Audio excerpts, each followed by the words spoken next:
नमस्कार साथियों, तो स्वागत है आपका एवीएम नोखा के इस यूट्यूब चैनल पर। तो आज के इस वीडियो में मैं आपको बताने जा रहा हूं कक्षा 10वीं के आगामी जो 30 जून को होने वाला पेपर है, तो उसका मैंने एक मॉडल पेपर तैयार किया है। तो उसके कुछ प्रश्न हम इसके अंतर्गत सॉल्व करेंगे। तो देखिए, इस आपका जो ये पेपर होगा वो 4 भागों में विभाजित रहेगा। पहला भाग ए, बे, से और दे। तो इस वीडियो के अंतर्गत हम इसका भाग ए व भाग बे सॉल्व करने का प्रयास करेंगे। तो अपना पहला प्रश्न देखिए क्या है। सूत्र निखिलम द्वारा 64 का वर्ग ज्ञात करो। प्रश्न क्या कह रहा है? सूत्र निखिलम द्वारा अपने को 64 का वर्ग निकालना है। 64 का वर्ग निकालना है। तो देखिए, सूत्र निखिलम अपना इसका सूत्र क्या होता है? देखिए 64 यानी उपादार अंक वाली संख्या है, तो इसका वर्ग कैसे निकालते हैं? वर्ग निकालने का इसका फॉर्मूला होता है उपादार और कोष्टक में संख्या प्लस विचलन, और अंतिम खंड में क्या होता है? विचलन का स्क्वायर। विचलन का क्या कर दो आप? स्क्वायर कर दो, विचलन का स्क्वायर। अब देखिए, उपादार आपको क्या दिख रहा है? 6 दिख रहा है, क्योंकि 60 के आसपास है, तो इसका उपादार कितना हो गया? 6 हो गया। अब संख्या क्या है? 64 प्लस विचलन, मतलब कि 60 से कितने ज्यादा है? 4, और इसमें विचलन का स्क्वायर मतलब 4 का क्या कर दो? स्क्वायर कर दो। 6 मतलब गुणा हो गया, कोष्टक का मतलब 64 4 कितना हो गए? 68 हो गए, और यहाँ पर 4 का वर्ग कितना हो जाता है? 16। इसको इससे गुणा करते हैं 408, और यहाँ पर कितने हो जाते हैं? 16। अब देखिए, चूंकि ये एक इसके साथ चला जाएगा तो कितने हो जाएंगे? ये 6 का 6, एक इसके साथ जुड़ा 8 रहे, कितना हो गए? 9, और 40 के 40। तो अपना आंसर क्या हो जाएगा? 40 96। 40 96 इसका आंसर हो जाएगा। अब बात करते हैं दूसरे प्रश्न की ओर। दूसरे प्रश्न में देखो क्या दे रखा है? समीकरण m/2x+1 प्लस m/3x+4 को क्या करना है? सरल करना है। तो देखिए, समीकरण में अंश समान है। क्या है अंश दोनों में? देखो दोनों में m है। अब क्या करें? अंश समान है तो इन दोनों के हरों को भी क्या कर देते हैं? बराबर कर देते हैं। तो मैंने कर दिया 2x+1, और इसका भी योग कर दो 3x+4, दोनों का योग किया। ये इक्वल टू किसका होना चाहिए? 0। 2x और 3x योग करने पर कितने x हो जाते हैं? 5x, प्लस संख्या जोड़ दो 4 और 1 कितने हो जाते हैं अपने? 5 बराबर 0। अब 5x, ये प्लस का 5 उधर गया तो किसका हो गया? माइनस का। अपने को किसका मान चाहिए? x का मान चाहिए। किसका मान चाहिए? x का। तो x का चाहिए, तो ये 5 यहाँ पर गुणा में उधर जाते इसके भाग में चला जाएगा, -5/5। अब कितने आ जाते हैं आंसर? -1। तो ये हो गया इसका प्रश्न 2 हल। अब तीसरा प्रश्न है कि संख्या 336 व 54 का अक्षयप ज्ञात करो। तो अक्षयप ज्ञात करने इसमें ऐसा दे नहीं रखा कि आपको ये विधि लेनी। आप कौन सी विधि से कर सकते हो? अभाज्य गुणनखंड विधि से कर सकते हो, और यूक्लिड विभाजन विधि से भी कर सकते हो। तो देखिए, हम इसको मैं आपको यूक्लिड विभाजन तरीके से समझा रहा हूं। ये तरीका है यूक्लिड विभाजन विधि में क्या होता है? इसके तरीकेबद्ध रूप से करते हैं। जैसे 336 बड़ी संख्या ऐसे लिख दी, और 54 अपने को क्या करना है? रफ में 54 में 336 का भाग लगाना है। जैसे मैंने यहाँ पर लगाया है 54 का, मैंने भाग लगाया 336 में। इसका पढ़ा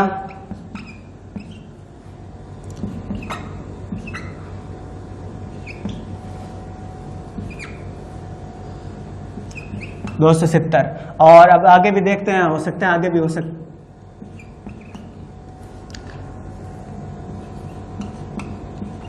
अब देखिए कितनी बार जाएगा? 1 2 3 4 5 6 बार। 324, क्योंकि 324 से क्या है? छोटी है। तो हम कितनी बार लगाएंगे इसका भाग? कितनी बार गया भाग? 6 बार। 6 बार इसका भाग गया तो कितने बच गए? 3। यहाँ पर कितना आ गया? 324। 6 में 4 गए 2, और 3 में 2 1। तो भाज्य बराबर क्या होता है? अपने जो प्रमेय क्या यूक्लिड विभाजन प्रमेय क्या कहती है? भाज्य बराबर भाजक गुणा भागफल प्लस शेषफल। तो ये भाज्य बराबर भाजक गुणा भागफल। भागफल कितना है अपना? 6 प्लस शेषफल की बात करें तो शेषफल अपने क्या बचता है? 12। अब बताओ यहाँ पर शेषफल 0 आया क्या? नहीं आया। तो इसी प्रक्रिया को हमें आगे और करना है। तो अब क्या कौन सी संख्या लेनी है? अपने को 54 और 12 लेनी है, ये दोनों संख्या। ठीक है, तो 54 लिख दिया यहाँ पर लिख दिया 12। अब पुनः किसका किस में भाग लगाएंगे? हम लगाएंगे 12 का भाग। 12 का भाग लगाया जाएगा हमारे द्वारा किस में? 54 में। तो 12 का मैंने 54 में भाग लगाया। तो 12 × 12 36, 12 चौक 12 5 60, 12 चौक 48, 4 बार गया, 14 में 60 6, ये बच्चा भाज्य बराबर क्या होता है, भाज्य गुणा भागफल प्लस शेषफल। शेषफल कितना है 6। अब देखिए 12 और 6 बच गए, तो 12 और 6 के पाड़े में 12 पूरे पूरे कितनी बार आते हैं, 2 बार, और शेषफल कितना बच जाता है 0। चूंकि यहाँ पर जो अपना शेषफल है r का मान क्या हो जाता है 0 के बराबर आ जाता है, तो जो अंतिम भाजक होता है, जैसे अंतिम भाजक क्या लिया हमने 6, तो अपना HCF कितना प्राप्त हो जाएगा, HCF बराबर 6। ठीक है, अब बढ़ते अगले प्रश्नों की ओर।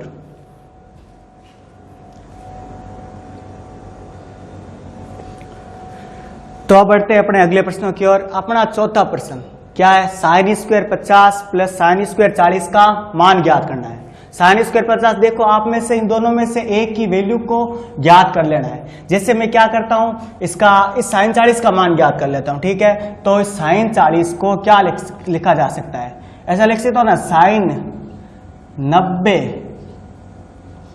माइनस, अब 90 में से कितने घटाएं कि पीछे 40 रहे, मतलब कि 90 में से मैं कितने घटाऊं कि पीछे 40 रह जाए, तो 50 डिग्री। और आपको पता है ये अच्छी तरह की साइन 90 माइनस थीटा बराबर क्या होता है, कोस थीटा। तो इसकी वैल्यू कितनी हो जाएगी, कोस 50 डिग्री। अब देखो यहां पर ये साइन का स्क्वायर था, तो यहां पर भी है क्या, कोस का भी स्क्वायर रहेगा, तो यहां पर इसकी वैल्यू पुट कर दो आप। साइन 40 की जगह यहां पर क्या लिख दो, कोस 50। तो मैं लिखता हूं sine square 50 as it is लिख दिया, प्लस यहां पर लिख दिया इस साइन 40 का मान क्या है, कोस 50, तो कोस स्क्वायर है तो यहां पर भी स्क्वायर कर दो, कोस स्क्वायर 50। अब देखो आप सरसमीका जानते हो कौन सी, sine square theta plus cos square theta. Sine square theta plus cos square theta, इसका मान कितना होता है 1। तो देखो ये क्या है, साइन स्क्वायर थीटा, ये क्या है, कोस स्क्वायर थीटा, तो इसका मान कितना जाएगा 1। अब बढ़ते हैं अपने अगले प्रश्न की ओर। तो इसका प्रश्न क्या कह रहा है, अपने को ध्यान से पढ़ना है। एक ऊर्ध्वाधर खंबे की परछाई, देखिए ये एक खंबा है जो ऊर्ध्वाधर ऐसे खड़ा है, एक ऊर्ध्वाधर खंबे की परछाई, यानी परछाई कहां बनेगी, नीचे बनेगी, कि परछाई खंबे की ऊंचाई के बराबर, मान लो जितनी ये x है तो ये भी कितनी होगी, x होगी। और आपको ज्ञात क्या करना है, तो उस समय सूर्य का उन्नयन कोण ज्ञात करना है, कि उस समय सूर्य का जो उन्नयन कोण है वो कितना डिग्री बन रहा है। तो मैंने इन दोनों को मिला दिया आपस में। अब देखिए, अब आपको देखना है ये और ये क्या है, अपना लंब है, और ये अपना क्या है, आधार। और लंब आधार किस में आते हैं, हमेशा इसको थीटा मान लेते हैं। लंब और आधार, लाल बट्टा कक्का से लंब बट्टा आधार किस में आते हैं, तो हम देखते हैं, देखो AB बट्टा BC बराबर हमेशा टेन थीटा में आता है लंब और आधार। टेन थीटा का अपने को मालूम नहीं थीटा, और इसका मान रख दो x बट्टा x, क्योंकि दोनों का एक जैसी है तो x बट्टा x रख दो बराबर टेन थीटा। अब देखिए x बट्टा x सेम से क्या सेम में भाग देते हैं तो क्या होता है, 1 आता है इसकी वैल्यू, और यहाँ पर क्या है टेन थीटा। अब टेन में आप टेबल देखोगे तो टेबल में एक किसकी वैल्यू आती है, तो टेन 45 की आती है, एक किसकी वैल्यू है टेन 45, और यहाँ पर क्या टेन थीटा का टेन थीटा। अब टेन से क्या हो गया, टेन कैंसिल हो गया, टेन से टेन कैंसिल हो गया, क्या बचा, थीटा की वैल्यू कितनी, theta is equal to 45 degree. मतलब कि उस समय सूर्य का जो उन्नयन कोण होगा वो कितना डिग्री होगा, 45 डिग्री। अगला प्रश्न देखिए, दो प्रतिच्छेदी रेखाओं से समदूरस्थ बिंदुओं का बिंदुपथ क्या होगा। दो प्रतिच्छेदी रेखाओं से समदूरस्थ बिंदुओं का बिंदुपथ ज्ञात करना है।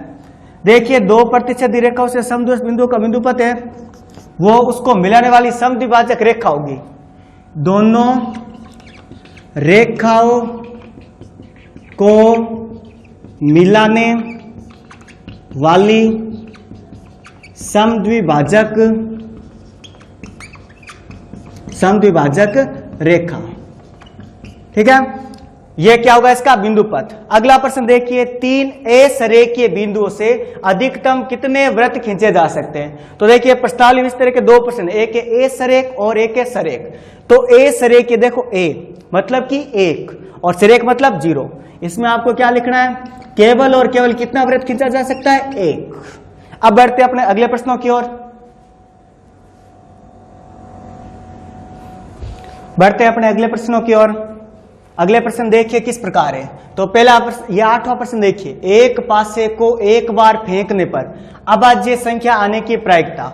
तो देखिए पासे को फेंका जाता है तो कुल परिणाम कुल परिणाम क्या होता है 1 2 3 4 5 और 6, मतलब कि अपने 6 अनुकूल परिणाम आ सकते हैं। तो इसमें अपने को अभाज्य संख्या देखनी, अभाज्य संख्या कौन कौन सी हो सकती है, तो देखिए एक तो एक है अपनी अभाज्य संख्या है, और दो ना तो भाज्य संख्या होती है ना अभाज्य संख्या होती है, और जो 3 है वो भी अभाज्य संख्या है, और जो 5 अभाज्य संख्या मतलब जिसमें ना संख्या का खुद का और एक का दो का भाग जाए वो क्या होती है अपनी अभाज्य संख्या होती है।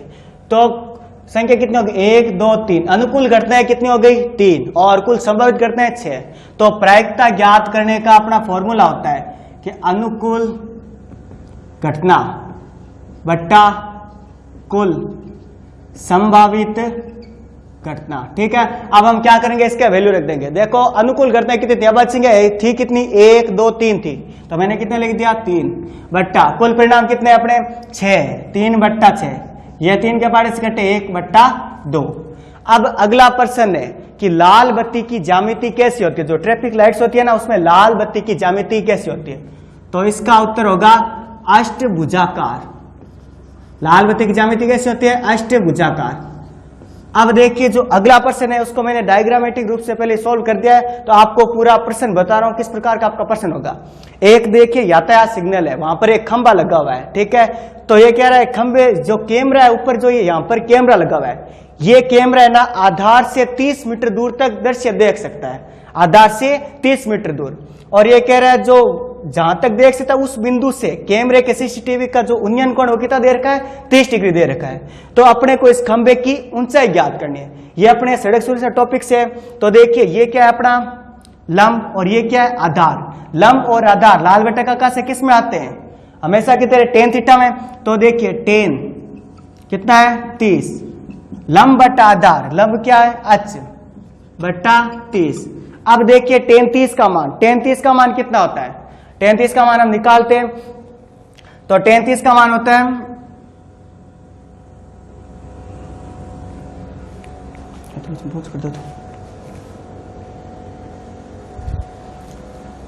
तो देखिए टेन 30 का जो मान है वो कितना होता है 1/√3, और यहां पर इसका मान कितना रहेगा h बटा 30। अब इसकी तिरछी गुणा कर लेते हैं, तो 30 को 1 से किया तो 30 और h को √3 से किया तो h√3। अब अगली प्रोसेसिंग क्या करनी है, अपने को h का मान चाहिए, तो √3 इसके कहां चले जाएगा गुणा में, सॉरी अपने को h का मान चाहिए, तो h का मान चाहिए तो h कहां पर चाहिए यहां पर चाहिए, तिरछी गुणा की अपन ने पहले, तो √3 को जो मैं h से करता हूं, क्या √3 को h से करता हूं तो कितने h हो जाते हैं √3 h हो जाते हैं, और जब मैं 30 को 1 से करता हूं तो कितने हो जाते हैं 30 हो जाते हैं। अब अपने को क्या करना है आगे h का मान निकालना है, तो 30 के बट्टा में क्या आ जाएगा √3। उसके बाद हम क्या करेंगे इसका परिमेयकरण करेंगे, तो 30 बट्टा √3 ऊपर नीचे √3 की गुणा करने पर, तो यहाँ पर कितना हो गया 30 √3 और बट्टा में √3 को √3 से किया तो कितना हो गया 3, 3 से 30 कितनी बार 10 बार, तो 10√3। तो जिस खंबे की ऊंचाई कितनी आ गई 10√3। अब हम बढ़ते अपने भाग बे की ओर।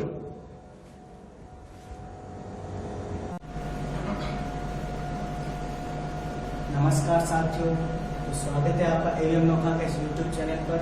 मैं प्रभु रामकावत।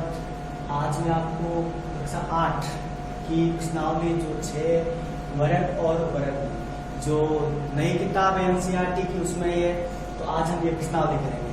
तो इस प्रश्नावली का जो बेसिक आधार आपने षष्ठी और सप्तमी कक्षा में पढ़ा होगा, तो आज हम इसके बारे में कुछ और आगे चर्चा करेंगे।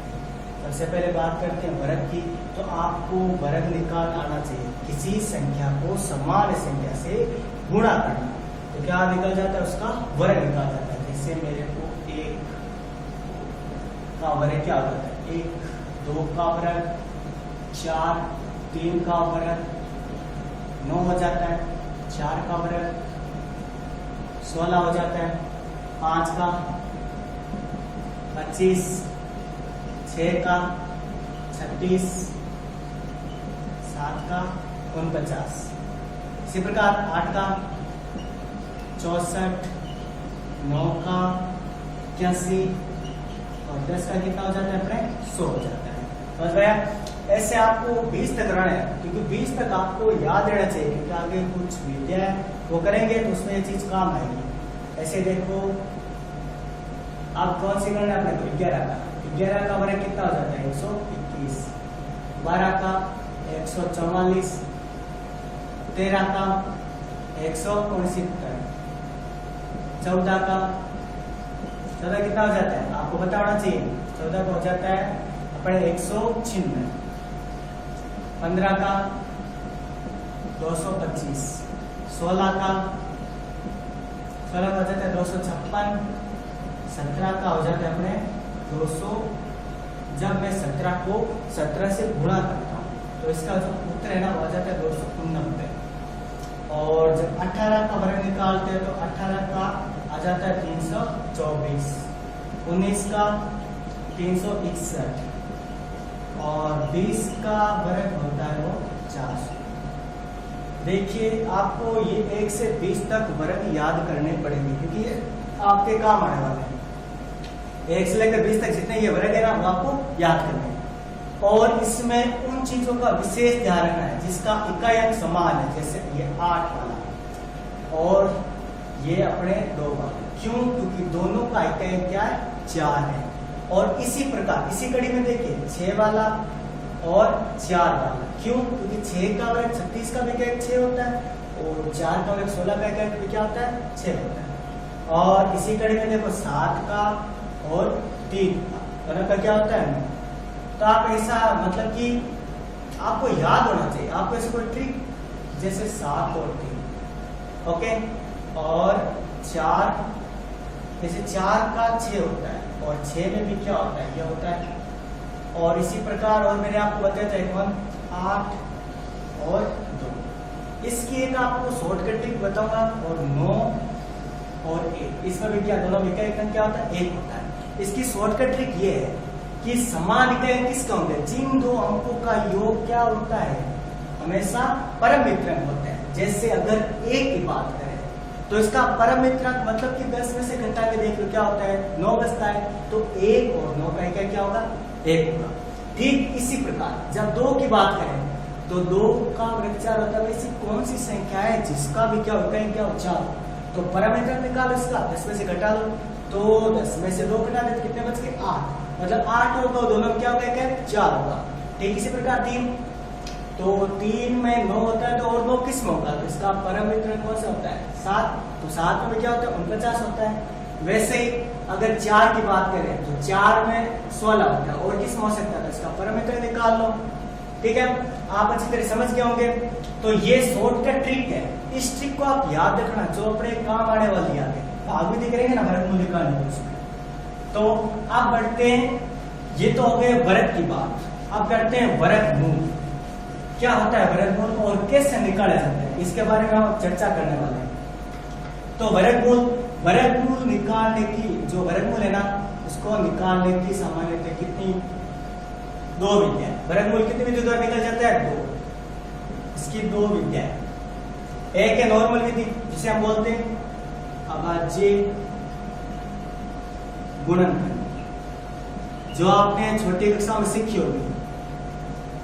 और दूसरी है अपने भाग विधि जिसके बारे में आप अभी पढ़ोगे। पिछले वर्ष में से सप्तमी में थी है, लेकिन फिर भी आप अभी पढ़ोगे तो आपको अच्छी तरह समझ में आ जाएगा। पहले बात करते हैं अभाज्य गुणनखंड विधि की। तो अभाज्य गुणनखंड विधि जैसे आपको कोई संख्या वर्ग दे रखी होगी उसका आपको निकालना है। जैसे मान लो आपको संख्या दे दी 256, ठीक है, इसका आपको निकालना है कि ये किसका वर्ग है। तो 256 का सॉल्व करते हो तो इसका देखते हो इकाई है। कोई भी आप अभाज्य गुणनखंड की विधि करो तो उससे पहले आपको भाजकता के नियम आने चाहिए। 2 के भाजकता के नियम, 3 के भाजकता के नियम, 5 के भाजकता के नियम और 7, 9 वगैरह जो भी आगे भाजकता के नियम है जो आपने छठी कक्षा में अच्छी तरह पढ़े हैं वो सारे आने चाहिए।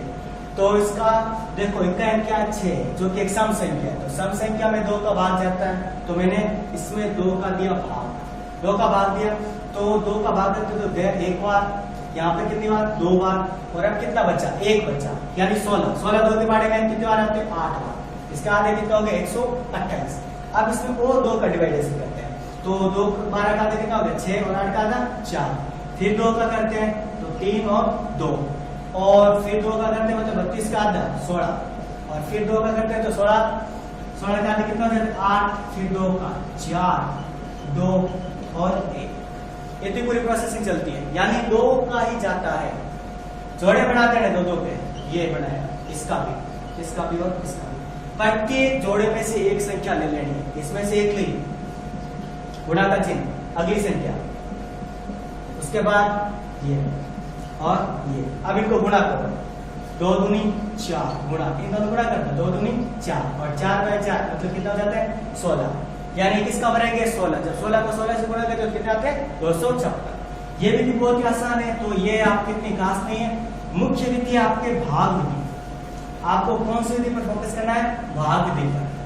तो भाग विधि मैं आपको बहुत ही सरल तरीके से समझाने वाला हूं। तो सबसे पहले देखो, संख्या भी हम बढ़ाने वाले हैं और सॉल्व भी हम करने वाले हैं। संख्या ऐसा तो नहीं कि आप रटी रटी संख्या करनी है, आप खुद बढ़ाओगे संख्या। कैसे कि जैसे हम शुरुआत करते हैं 26 वाला कर देते हैं, 26 को 26 से गुणा करना और 6 दूनी 12, 3 कितना हो गया 15 और 6 दूनी 12, 2 दूनी 4 कितना हो गया 5, 6, 7 और देखो 676 है, 676 है। अब मैं ये आपको भाग विधि कैसे सिखाऊंगा। 676 लिख दो, अब ये ऐसा लिख दो। अब आपको करना क्या है, पहला चरण में क्या करना है, पीछे से 2 अंकों को लेते हुए जोड़े बनाना है। तो यहाँ पर ये 2 अंक ले लिए, यहाँ पर 1 बचा, बड़ा 1 अंक। अब क्या करना है, चरण नंबर 2। चरण 2 देखना है कि जो 6 इससे छोटी किस वर्ग की संख्या होती है। तो 6 से छोटी देखो, 1 का वर्ग होता है 1, 2 का होता है 4, 3 का होता है 9 क्या हो जाता है, इससे 6 से ज्यादा हो जाता है, तो 2 से काम चलाना पड़ेगा। तो 2, जो संख्या जिस संख्या का वर्ग ले रहे हो, 2 का ले रहे हो, तो उस संख्या को 3 दफा लिखना है। कितनी दफा, 3 दफा। मैंने 2 एक बार, 2 बार और ये 3 बार, 3 दफा लिख दिया। 2 दूनी कितना हो गए 4, इस साइड करनी जोड़, उस साइड करनी घटाओ, 2 दूनी 4 और यहाँ पर 6 में 4 कितने रह गए 2 और 7 6। अब 76 यानी इसका इकाई क्या है 6। इकाई का 6 का मतलब 6 किस किस में आते हैं, एक तो 4 में आएगा, ये तो बताया 4 चौक 16। तो दूसरा क्या होगा, आप परमित अंक के साथ 10 निकालोगे, 10 में से 4 घटाओगे तो क्या बचेगा 6। मतलब कि या तो 4 होगा या 6 होगा, या तो 4 रख के देख लो या 6 रख के देख लो। 4 रख के देख लेते हैं, मतलब रखना कैसे, देखो ये 4 तो ये चीज है। अब पहले मैंने कहा 4 को 4 से गुणा करते तब 16 आता है, यानी क्या आता है 6 आता है। यहाँ पर 4 है तो मैंने 4 रख के देखा, 4 चौक 16, 176 कम है। 6 रख के देख लेते हैं, पता नहीं इसके आसपास आ जाए, तो मैंने रखा 6, 36 और 27, 276 काम बढ़ गया। क्या रखा तब काम बढ़ा, 6 रखा तब काम बढ़ा। और मैंने आपको पहले बताया जो संख्या ले रहे हैं उसको कितनी दफा लिख देना है, 3 दफा। तो 6 को भी 3 दफा लिख दो, 1 2 और 3। 46 को 6 से गुणा करने पर उत्तर 276, यहाँ पर 00 और यहाँ पर 52। अपना जो उत्तर क्या होगा 26। समझ में आ गया होगा। थोड़ा जटिल लेवल, इसका जटिल करते हैं, कठिन। ये तो क्या हो जाता है, सिंपल हो जाता है। हम लेते हैं अब 47, ठीक है। 47 को 47 से गुणा करके देख लेते हैं, साथ ही 49, 9 4 7 चौक 28, 28 यार कितना हो गया 32 और 7 चौक 28, 8 2 और 4 16, 16 2 कितना हो जाता है 18, 9 0 2 और 2, 22 0। अपने संख्या क्या आ रही है 22 0 9। अब हम क्या ज्ञात करेंगे, इसका वर्ग ज्ञात करेंगे। तो पहला चरण क्या है, 2 के जोड़े बना लेना है। अपने क्या कर देना है, 2 के जोड़े बना लेना है। 2 के जोड़े बनाने के बाद अपने को क्या करना है, 2 के जोड़े बना लेना। अब इसके बाद अगले स्टेप में अपने को देखना है कि 22 से छोटा किस संख्या का वर्ग होता है। तो 22 से छोटा वर्ग देखते हो तो 1 का हो जाता है 1, 2 का 4, 3 का 9, 4 का 16, 5 का 25, 5 का ज्यादा हो जाता है तो इससे कम 4 का कितना हो जाता है 16। तो जो संख्या ले रहे हैं उसको कितनी दफा लिखना है 3 दफा। तो 4 को 1, 4 को अपने कितनी दफा लिख देना है 3 दफा। तो मैंने 4 को क्या 1 2 और 3 दफा लिख दिया इसको 4 को, और यहाँ पर 4 को 4 से गुणा किया कितना चाहते हैं 16। इस साइड करनी है जोड़ और उस साइड क्या कर देनी घटाव कर देनी। 4 4 कितने हो जाते हैं 8 और 22 में 16 कितने बच जाते हैं 6। अब अगला जोड़ा पूरा उतरता है 0 9। अब 9 के आने के आसार कब होते हैं, या तो यहाँ पर क्या हो 3 3 9, या यहाँ पर 7 हो 7 7 49। दोनों में अंतिम अंक क्या आ रहा है? 9 आ रहा है। तो पहले 3 वाला ट्राई करते हैं, 8 के आगे 3 लग देते हैं, ठीक है। 3 3 9, 8 3 24, 249। इससे बहुत कम है, तो अब अगला चांसेस क्या बन रहा है? 3 का पैरामीटर क्या होता है? 7, तो 7 से गुणा कर देते हैं। 8 7 56, 56 जाए कितना होता है? 7, 609। पूरा काम बढ़ रहा है, क्या रखा था काम बढ़ा? 7 रखा, तो इस 7 को कितनी दफा लिख दिया अपने को? 3 दफा। तो मैंने यहाँ पर भी लिख दिया, यहाँ पर भी लिख दिया और यहाँ पर भी लिख दिया। इन दोनों को गुणा किया तो क्या आ गया? 609, वो यहाँ पर लिख दो। यहाँ पर क्या होगी? जोड़। यहाँ पर कितना हो गया? 94, 87 7 कितना हो गया? 94, और इन दोनों को घटाओगे तो 0 0। आंसर क्या है? 47। समझ में आया होगा। अब थोड़ा अपने लेवल को बढ़ाते हैं, संख्या थोड़ी बड़ी लेते हैं, 4 अंकों की नहीं, कोई 5 अंकों की लेके देखते हैं। इसके लिए क्या करना पड़ेगा? हम करते हैं 129 का, ठीक है। 129 को 129 से गुणा करते हैं। हमारा नाम 81 8, 9 दूनी 18, 8 कितना हो जाता है? 26, और 9 2 11, और 9 दूनी 18, और 2 दूनी 4 1 5, और 2 1 2। अब गुणा गुणा, ये चीजें जो एज इट इज लिखते हैं, 9 2 1। अब 1 8 6 14, 5 तो 7, 9 7 कितना हो जाते हैं? 16, और यहाँ पर कितना बच गया अपने? 2 2 4 2 6, और ये 1 का 1, 16,641। हम लोग क्या बना देते हैं? 16,641। अब इसका वर्ग निकालना है। इसका वर्ग कैसे निकालोगे? तो वही ट्रिक है अपने कि पीछे से एक का अंक से स्टार्ट होना है और 2 2 के जोड़े बना देने हैं। तो मैंने इसका जोड़ा बना दिया, इसका बना दिया, लेकिन ये क्या बच गया? एक बचा। तो 1 से छोटा क्या होता है? 1 का वर्ग 1 होता है, 2 का होता है 4, ज्यादा हो जाता है तो 1 करेंगे। और 1 को कितनी दफा लिखना है? 1 2 3, 3 दफा लिख दिया। 1 को 1 से गुणा किया तो क्या है? 1 1 1 कितना हो गया? 2। अब 1 में से 1 घटाते हैं, कितने रह जाते हैं? 0। अगला जोड़ा 6 6, दोनों एक ही साथ नहीं, सिर्फ अगला जोड़ा उतारना है, ध्यान रखना है। 6 से उतार दे। अब 6 कब आता है? 6 कब आते हैं? वो तो हम 2 संख्या में बताते हैं। अब 3 संख्या है तो या इससे छोटी या इससे बराबर संख्या जाएंगे। तो 2 की जगह अगर 1 रखा तो किसी का 21, अगर इसकी जगह 2 रखूं तो 2 दूनी 4 5 दूनी 44। यहाँ पर 3 रखा तो 3 3 9 3 दूनी 6 69। अब देखो कौन सा परफेक्ट रहेगा? 66 है, यहाँ पर 69 ज्यादा हो जाते हैं तो 2 रखने पर काम बढ़ेगा। तो यहाँ पर भी 2 2 और 2। मैंने कहा था आपको पहले ही कि कितनी दफा लिखना है, जो संख्या ले रहे हैं उसको 3 दफा। 2 रखने पर ही काम बढ़ रहा है, तो कितना आ रहा है? 5 गुना 44, ऊपर तो लिख ही दिए। अब यहाँ पर जोड़ दो, 22 और 2 कितना होता है? 24, और यहाँ पर तो होगी घटा 6 में 4 2, 6 में 4 2, ऊपर वाला जोड़ा होता तो लास्ट, ये लास्ट जोड़ा है, ध्यान रखना। अब लास्ट जोड़ा है, लास्ट में क्या आ रहा है? 1 1 कब आता है? या तो 1 को 1 से गुणा करो, या 9 को 9 से। नामा नामा 81, लास्ट में 1 आ रहा है और 1 1 में आ रहा है। अगर मैं 1 मान के चलूं, 241 को 1 से तो वापस क्या आएगा? 241, जो कि इससे बहुत छोटा है। तो अब मैं क्या लेता हूं? मेरे पास ऑप्शन क्या बचता है? 9 का, तो मैं 9 लेके चलता हूं। 9 नामा नामा 81 1 इसलिए गया 9 चौक 36, 36 8 कितना हो गया? 44, और 9 2 18, 18 से कितना हो जाता है? मिलने से क्या रखा तब काम बढ़ा? 9। इसको कितनी दफा लिखना है? 3 दफा, 1 2 और 3, कितना हो गया? 258। और यहाँ पर ये तो सेम आएगा क्योंकि इसको गुणा करेंगे तो 46 आएगा, तो 0 0 एंड 0। तरीके को अच्छी तरह आपको फॉलो करना है। तो आप कैसा भी चाहे बड़ा क्वेश्चन हो आप कर सकते हो। अब बढ़ते हैं, कोई और संख्या लेते हैं, इससे भी बड़ी।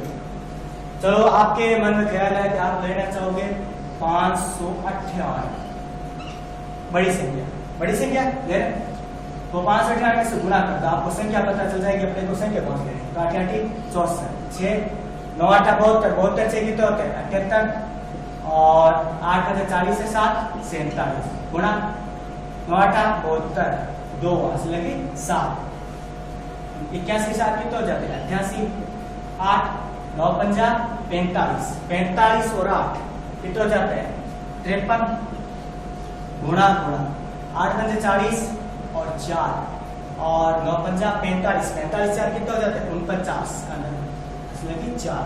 5 जोड़ी 25, 25 4 कितने हो जाते हैं 29। लिख दो 4 8 2 10 0 8 8 16 5 3 8 9 8 कितने हो जाते हैं 17 9 6 15।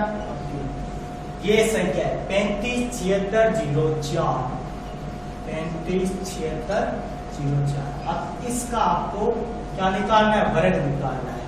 वर्ग निकालते हैं तो सबसे पहले इसको क्या कर देते हैं, मिटा देते हैं, ये उत्तर तो आएंगे जाएंगे का। अब 35 76 04 कैसे लाएंगे, तो सबसे पहले अपना पहला नियम कहता है कि दो दो के जोड़े बनाओ। तो पीछे से क्या एक से शुरू किया, ये दो जोड़ा, ये दो को बदला, ये दो को जोड़ा। अब 35 से छोटा किस संख्या का वर्ग होता है, तो 1 का 1 2 का 4 3 का 9 4 का 16 5 का 25 6 का 36। ज्यादा हो रहा है, 6 का ज्यादा हो रहा है, तो इससे 1 कम 5 लेते हैं, 5 का 25 हो जाता है। तो 5 ले तो रहे हैं, लेकिन इसको कितनी दफा लिख देना है, 3 दफा। 3 दफा लिख दिया, 1 2 और 3। कितना हो गया 5 जोड़ी 25। यहाँ पर क्या करनी है, जोड़, ऑफसेट क्या करनी है, घटाओ। 5 और 5 कितने हो जाते हैं 10। 35 में से 25 लिए तो कितने बच जाते हैं 10 बच जाते हैं। और यहाँ पर जो है वो एज इट इज 76। अब 10 के आगे से कौन सी क्या लेंगे, इससे लगभग बराबर से संख्या है। तो मान लो मैं यहाँ पर 1 लूं तो वापस 101 आएगा। 2 लूं तो 2 दूनी 4 0 2 एकम 2 204। ऐसे 3 लिया 4 लिया। देखो छोटी संख्या है, बड़ी संख्या लेनी है, थोड़ी बड़ी अंक लेने पड़ेंगे। तो 7 8 से शुरू कर देता हूँ, ठीक है। 107 7 7 49 7 1 7। देखो मैं इसके आगे पहुंच गया। अगर 3 4 अटके रहते हैं तो नहीं होता। 108 8 8 64 और 8 एकम 8 864। और 109 की बात करें, 9 9 81 और 9 एकम 9 981 वगैरह। और अब देखो अगर गुणा करूंगा 1000 90 आ जाएगा, वैसे गुणा करूंगा तो वैसे तो काम नहीं पड़ेगा, तो 9 ही लेने पड़ेंगे। कितने लेने पड़ेंगे 9। 9 से क्या आ रहा है 981 आ रहा है, जो अपने काम बढ़ रहा है 9 दो। और इसको कितनी दफा लिखो, 1 2 और 3 दफा। 3 दफा लिख दिया, यहाँ पर लिख दिया 9। अब 109 का 9 से गुणा किया तो कितना है 981 981। अब नियम क्या कहता है, इस साइड करनी है जोड़, इस साइड क्या करनी है बाकी। इस साइड जोड़ के इस साइड क्या आपने बाकी किया था। अब देखो 109 और 109 कितना हो गया 18 118 हो गए। और यहाँ पर इसको अपने घटाया, 6 में से गए 5, 7 में से 8 जाते नहीं इसलिए होता, 17 में से 8 गए तो कितने बच गए 9। और यहाँ पर कितने बच गए 0। अब उत्तर कुल मिला के 95 है। अब 95 में आगे तो अब अगला जोड़ा बता देते हैं 0 4। अब आपको वर्ग का नियम पता होगा कि 4 किस स्थिति में आ सकते हैं, या तो 2 होगा 2 दूनी 4 और या 2 का परमित्र अंक 8 8 8 64। तो हम दोनों कंडीशन अप्लाई करके देखेंगे। पहले 2 कर लेते हैं, 118 करके मैंने 2 लिखा, 2 दूनी 4 8 दूनी 16 2 1 3 2 1 2 23 64 कम है। तो इसका परमित्र 2 का परमित्र क्या होता है 8 ले लेते हैं 1188 लेते हैं, ठीक है। 8 8 64 6 8 8 64 6 कितना हो जाता है 64 6 70 का 0 लगी 7 8 7 15 8 1 9 95 0 4। यही अपने को चाहिए, क्या रखा 8 रखा, तब अपने काम बना। तो यहाँ पर 8 3 दफा लिख देना 1 2 और 3। 188 को मैंने 8 से 1188 को 8 से गुणा किया कितना आ गया 95 0 4। आप इस साइड जोड़ दो 1196, ठीक है। इस साइड जोड़ने पर अपने को प्राप्त होते हैं 1196 में प्राप्त होता है। इस साइड तो अपनी जोड़ होते हैं, इस साइड क्या होते हैं बाकी मतलब इस साइड घटाते हैं। बस अपना आंसर क्या आ जाता है 598। तो इस भागविधि के तरीके से आप कोई छोटे से लेकर बड़ा कोई भी प्रश्न कर सकते हो। इसमें अगर चरणबद्ध तरीके से करते हो तो आपको इसमें कोई दिक्कत नहीं आने वाली है। धन्यवाद।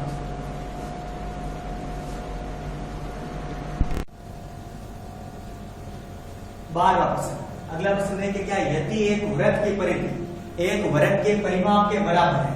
एक वर्ग की परिधि क्या है, वर्ग के परिमाप के बराबर है। यदि वर्ग का क्षेत्रफल 484 सेमी स्क्वायर हो तो वृत्त का क्षेत्रफल ज्ञात करो।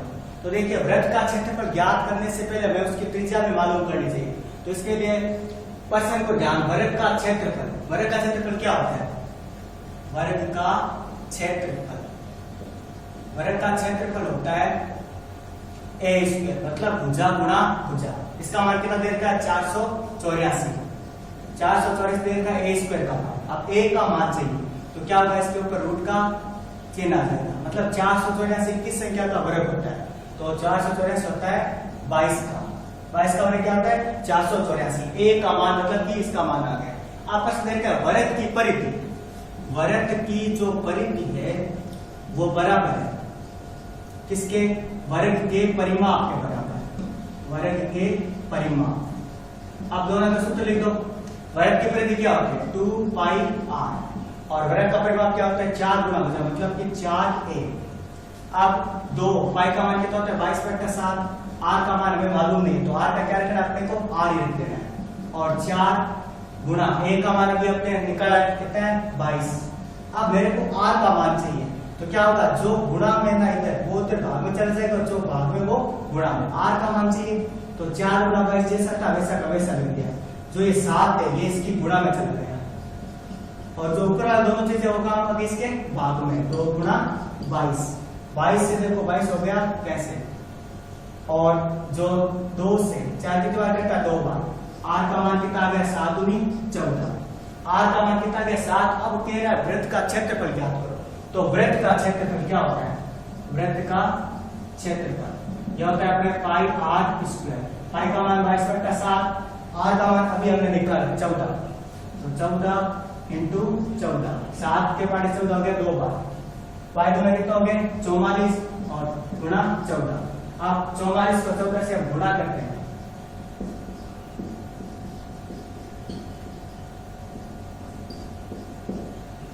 तो 616 प्राप्त होता है। तो अपने जो इस वृत्त का जो क्षेत्रफल है वो अपने को 616 सेंटीमीटर स्क्वायर यानी वर्ग से भी प्राप्त होता है।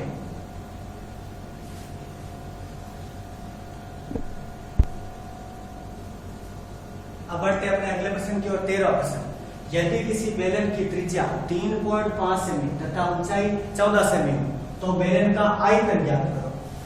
तो इसके लिए आपको बेलन के आयतन का सूत्र पता रहना चाहिए। बेलन का जो आयतन है उसका क्या होता है सूत्र, बेलन के आयतन का सूत्र होता है पाई r स्क्वायर एच, पाई r स्क्वायर एच। पाई का मान 22/7, r का मान 3.5, स्क्वायर है तो इसको कितनी बार लिख दो 2 बार, और एच का मान 14। देखो 7 से ये 14 कितनी बार कटा 2 बार, बाई दूना कितना हो गया 44। अब 3.5 को 3.5 से गुणा करते हैं तो कितना होता है 12.25। अब 1225 को 44 से गुणा कर दो और पीछे से 2 अंकों के बाद क्या लगा दो 10 किलो का चिन्ह लगा दो, तो 1225 को 44 से गुणा करते हैं।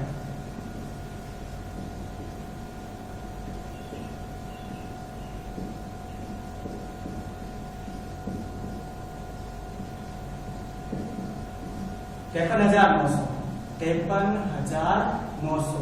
क्योंकि हम आयतन ज्ञात करें तो क्या होगा ये सेमी क्यूब होगा। अब अगला प्रश्न 14, सरल करके बताइए 2√45 प्लस 3√20 बट्टा 2√5 ये परिमेय अथवा अपरिमेय। तो ये सवाल है जो दूसरी प्रश्नावली से, तो 2√45 पहले जैसा सवाल था वैसा का वैसा उतार लेते हैं, प्लस 3√20 बट्टा में 2√5। अब देखिए 45 को क्या लिख सकता हूं, 45 को लिखा जा सकता है कि 9 गुणा 5। ठीक इसी प्रकार 3√20 को क्या लिख सकता हूं 4 गुणा 5, 4 गुणा 5, और बट्टा में जो 2√5 है जैसा वैसा का वैसा लिख दो। अब देखो 9 किसका वर्ग होता है 3 का, तो 3 का आ जाएगा 12 आ जाएगा, लेकिन 5 किसी का वर्ग नहीं होता वो अंदर रहेगा। प्लस ठीक है सही, 4 किसका वर्ग होता है 2 का, तो इसकी गुणा में ये आ जाएगा 3 गुणा 2, और क्वेश्चन में √5 तो रह गई बट्टा 2√5। 3 गुणे कितना हो गया 6√5 प्लस, और 3 गुणे कितना हो गया 6√5, और अपॉन में क्या है 2√5। अब 6√5 और 6√5 कितना हो गया 6 और 6 12√5, 12√5 और बट्टा में क्या है 2√5। अब देखिए 2 से 12 कितनी बार कटा 6 बार, आंसर कितना है 6√5 बट्टा 2√5। अब 2√5 से 2√5 और कैसे हो गया, तो क्या बचा 6 के बट्टा में लिख सकते हैं, मतलब कि जो अपने को ये संख्या दे रखी है वो क्या है परिमेय। ये कौन सी संख्या होगी परिमेय। अब अपने अगले प्रश्न 15 प्रश्न की ओर बढ़ते हैं, लास्ट क्वेश्चन अपने इस वीडियो का।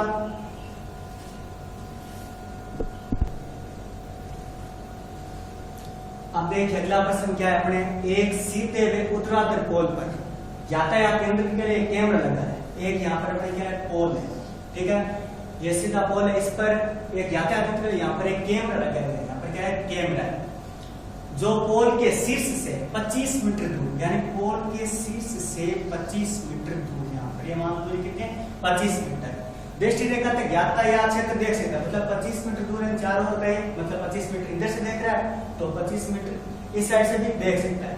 यदि पोल के चारों ओर ये कैमरा 154 मीटर, मतलब कि चारों ओर इसका मतलब कि जो सर्किल बनता है इसके चारों ओर, मान लो ये जो सर्किल है इसका जो अपने को क्षेत्रफल देखा है कितना 154 वर्ग मीटर, तो यातायात क्षेत्र देख सकते हैं। तो पोल की ऊंचाई ज्ञात करनी, जो पोल की ऊंचाई ये जो h है इसको ज्ञात करना है, इसको मैं नाम दे देता हूं ABC। अब ऊंचाई ज्ञात करने के लिए क्या करना पड़ेगा, सबसे पहले अपने को इस वृत्त का जो क्षेत्रफल है, यानी पोल के चारों ओर का जो भाग है, ये कैमरा ने 154 वर्ग मीटर देख सकता है, तो इसका अपने को आंसर दे रखा है कितना 154 वर्ग का क्षेत्रफल क्या होता है पाई r स्क्वायर, कितना दे रखा है 154, पाई का मान 22/7, r का मान दे रखा है तो r स्क्वायर बराबर 154। अब ये इसके गुणा चल जाएगा, r स्क्वायर बराबर 154 गुणा 7 और बटा में क्या हो गया 22, 22 से 154 7 बार, r स्क्वायर बराबर 49, तो r बराबर कितना हो गया अपना 7।